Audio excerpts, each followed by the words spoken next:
Shannon, I'll get you with that hat on.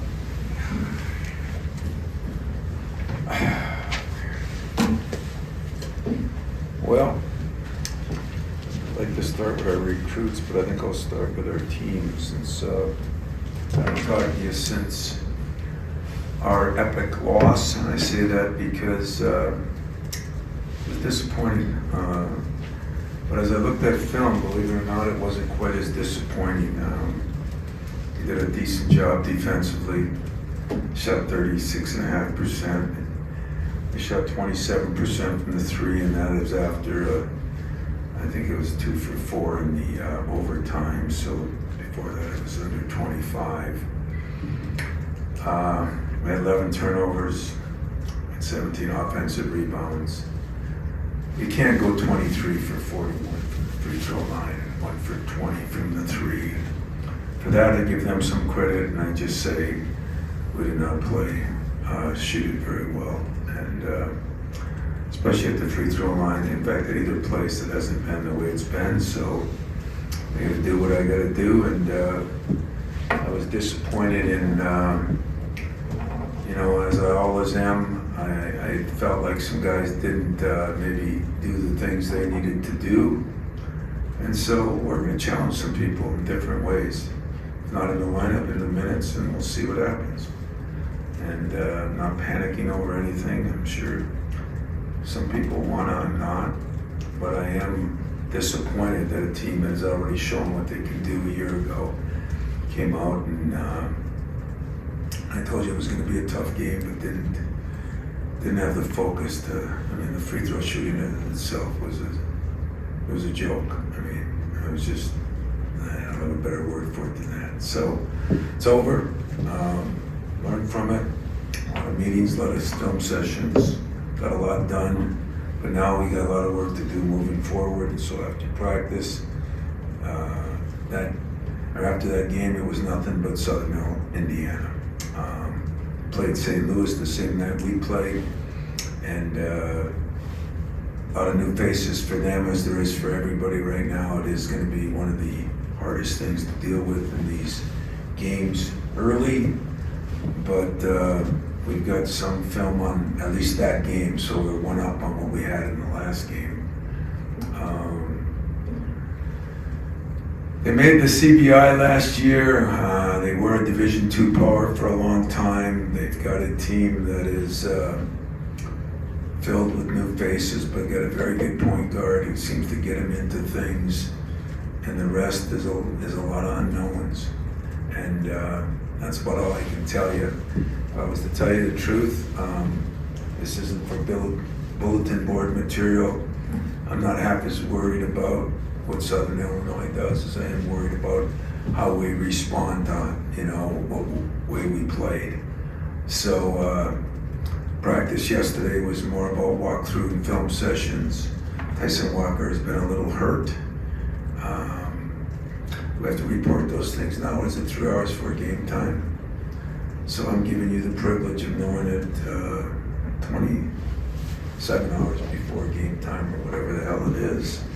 But he did walk through this morning a little bit, his back, and as you saw, he was cramping up. He's had a lot of problems with a little bit of shin splints, and that's created some of that. So I don't know what he'll do today. I'm not sure what he'll do tomorrow.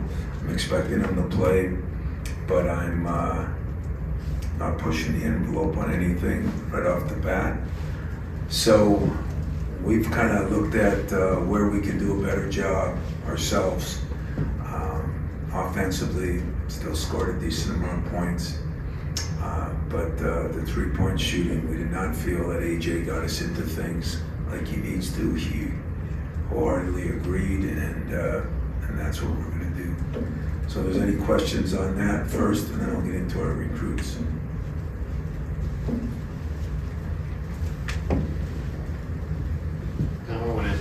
I know you brought him up in the preseason at the point saying you want to see a little bit more out of him. Where is he at? Is he still getting back in after, missing time in the offseason? Is he where he wants to be physically or mentally? Yeah, he's where he wants to be physically. I think he's where he wants to be mentally. I think it is going to take a little time to get him back. He was phenomenal against Tennessee.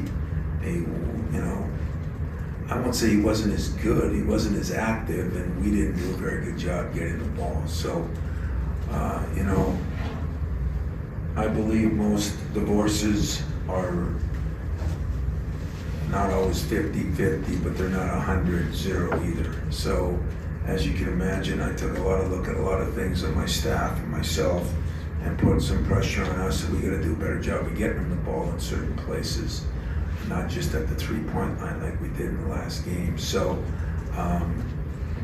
there'll be some things that we'll make adjustments on. I think he's got to make some adjustments to be maybe more aggressive in a lot of areas. But no, I think physically he's definitely in good shape. I don't think you ever get back everything in the first couple games when you take 5 months off.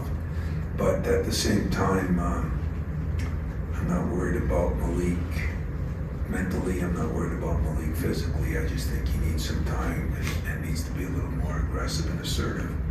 And we got to do a little better job of getting him the ball in certain places. So 50-50 on that.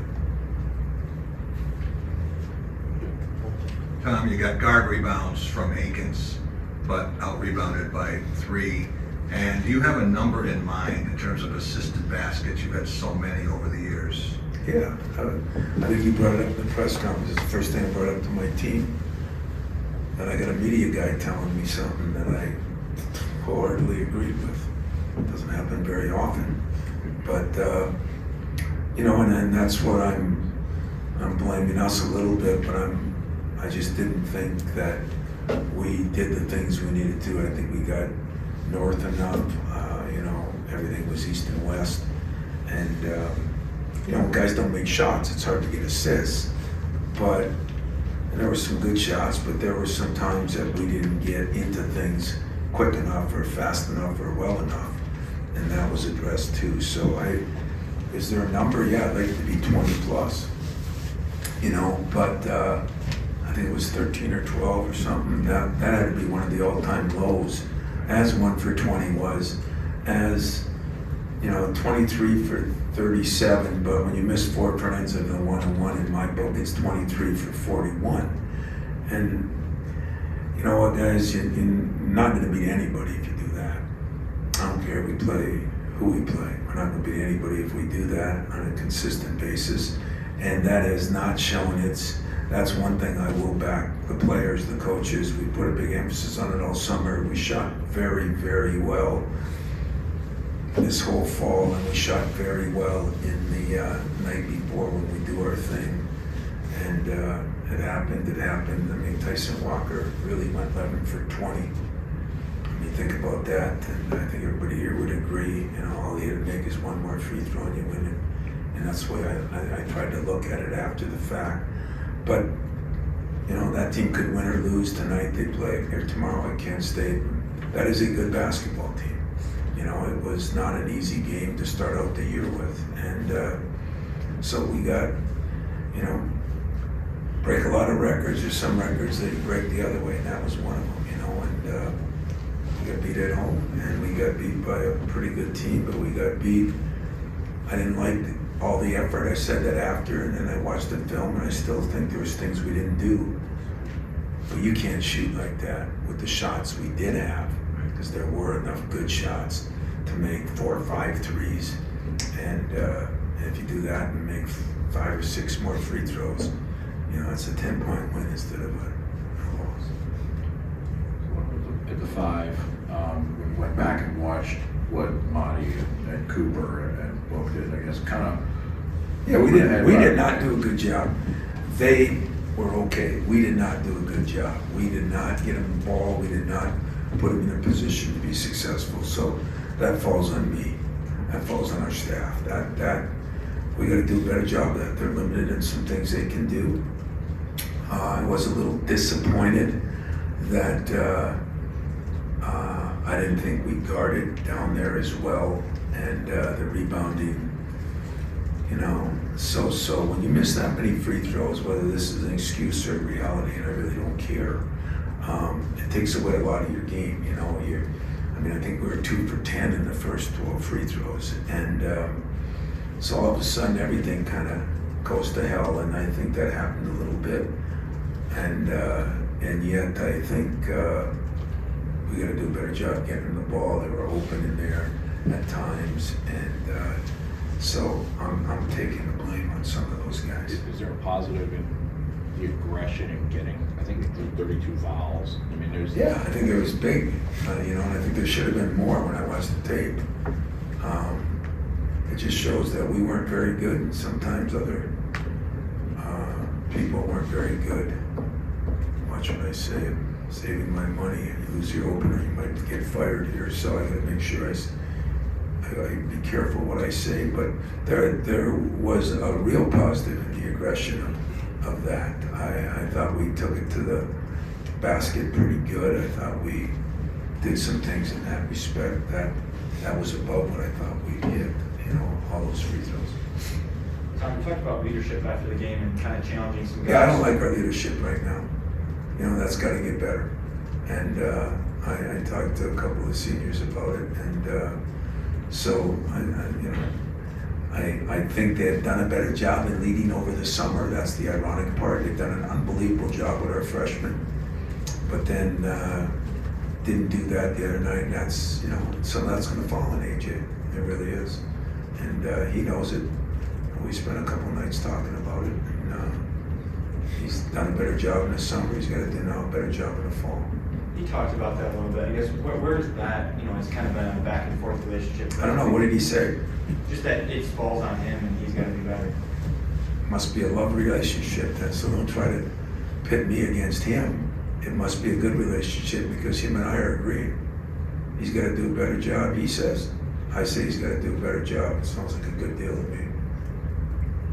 Tom, if you don't go 1 for 20 and you hit free throws, which you say you've been very good at, we're talking about recruiting now. We're not even talking about it. Yeah, it's. Hey, listen, I was more disappointed than you guys were. I don't know.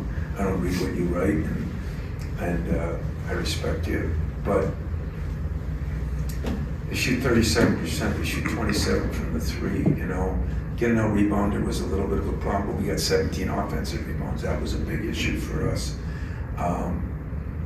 Yeah, if we make one three, or if we make a couple of free throws, and who knows what would happen if you would have done that early. To go 2 for 10, boy, that was Tyson was beside himself.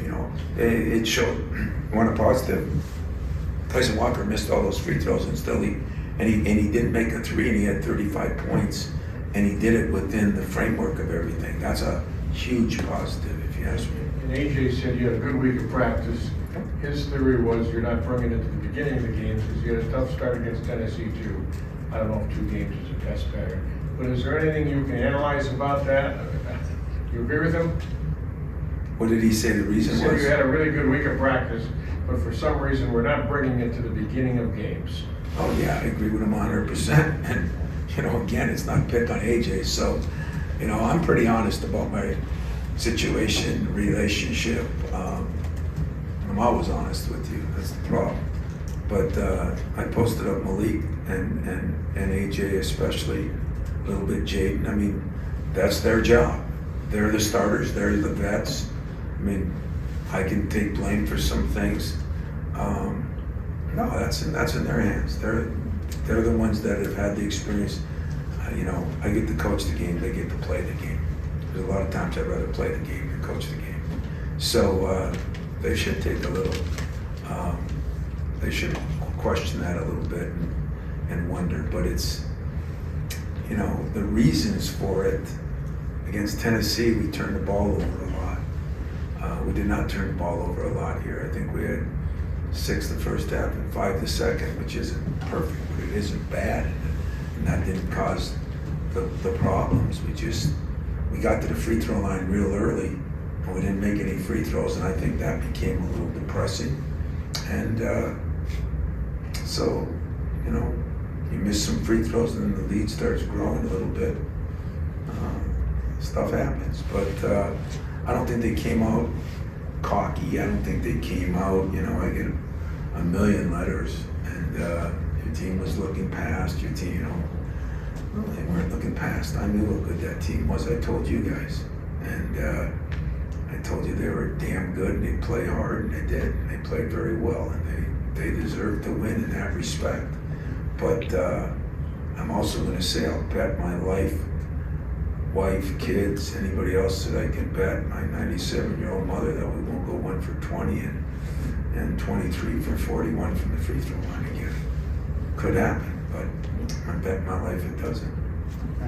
When shots aren't falling and it can be demoralizing, whose responsibility is it? Is it partially on you and the players to kind of keep morale high? It's or? always on me. I mean that too, and it should be on me. That's where I was a little disappointed in us because, Malik's a guy I can use in a lot of different areas, and posting him up and one thing he did in that last game, he got to the free throw line 10 times, made 8 of them. And that's how you stop runs. You don't stop runs just hitting threes. And I didn't think we did a very good job of that on the staff. So that I take big responsibility for. And when it came to three-point shooting, did you like the looks you guys got in general, like the shot selection, or do you think some of them? Well, some of them weren't great, but I liked more than a couple of them, more than a lot of them. AJ had some good looks. Malik had some good looks. Tyson had some good looks. Jaden had to take one bad one because of the shot clock. So did Jeremy. But I bet you 2/3 of the looks I thought were pretty or very good. I don't know, what did you think? So I'm on the same page with AJ, same page with the media. This is a hell of a day so far. Who would you rather be on the same page with, us or AJ? I'm not in a laughing mood, but that was pretty good. That was pretty good. I think AJ.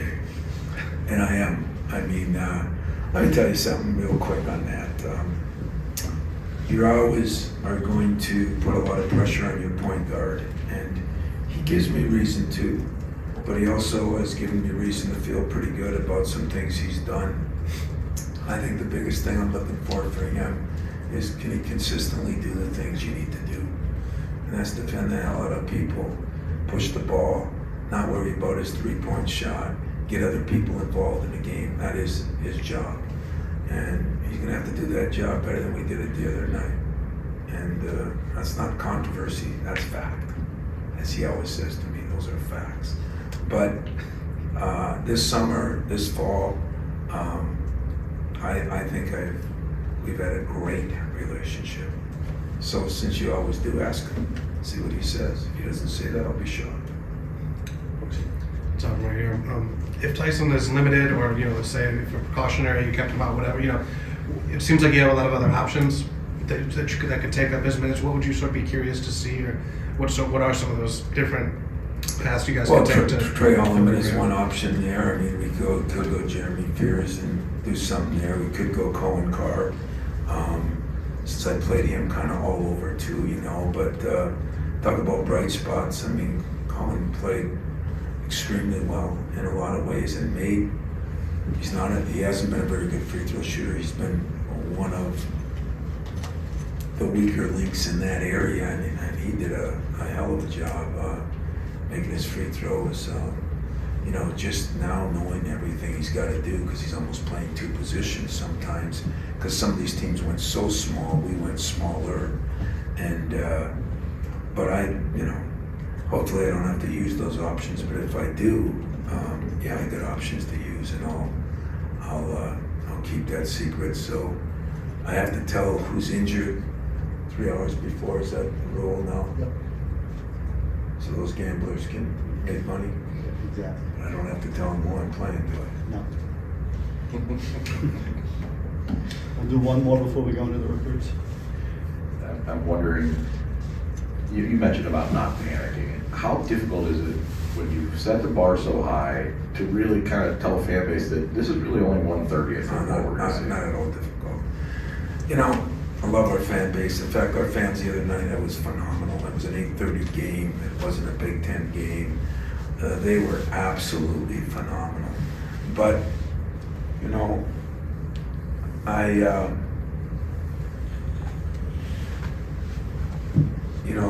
Tennessee was missing, especially the one guard. I mean, he went 1 for 6 last night. The guards that played against us made a lot of shots, you know, and I look back on that game and I told you that was going to be a hell of a game, and it was a hell of a game. I mean, I didn't like the start, but, you know, you guys are getting like me. You know, you're supposed to think of the glass is half full. So we started out 17-1, but then in 36 minutes we scored 87 points. So there's a positive to that. We bounced back. My thing has always been about the big picture, not the small picture. I'm not worried about what people are thinking. I'm disappointed that we didn't win the game, and I'm disappointed the way we shot, and I'm a little disappointed because I didn't think we showed the passion that is needed to compete. So I was disappointed, addressed my team with that, and then I addressed my staff what I thought I had addressed that. I will never, you know, I used to do it, and it was really a good thing. When I first started, and I had problems, and I listened to my staff and everybody, you know, blame the players, blame this. So I went out and bought 6 Barbie and Ken mirrors. You know what those are? Anybody knows? A long time ago, you know, they're little mirrors, they're little flowers, you know, and you hold them like this. And I kept them in the drawer, and I'd put them on together, and I'd say, okay, everybody grab a mirror. Look in the mirror. Did I do everything I could do to make it right? If I did, put the mirror down. If I didn't, get ready. And so we'll address us first, them second. I did the same thing today and yesterday with my own staff. I said, you know, are we doing everything we can do? And I think there's some things we didn't do a good job of, but all in all, I'm not worried about what our fan base, because I probably tell you 95% of our fan base, as you used to always remind me, Jack, is probably disappointed in the loss and 100% behind us. There's some freaking idiots out there that want to say on, you know, behind closed doors on their little computers. It's called Twitter, my favorite subject. And those people do and say what they want, you know. But I would invite them. They want to call me and talk to me about it. I'd invite that anytime they want to. So I'm cool with that. All right? All right.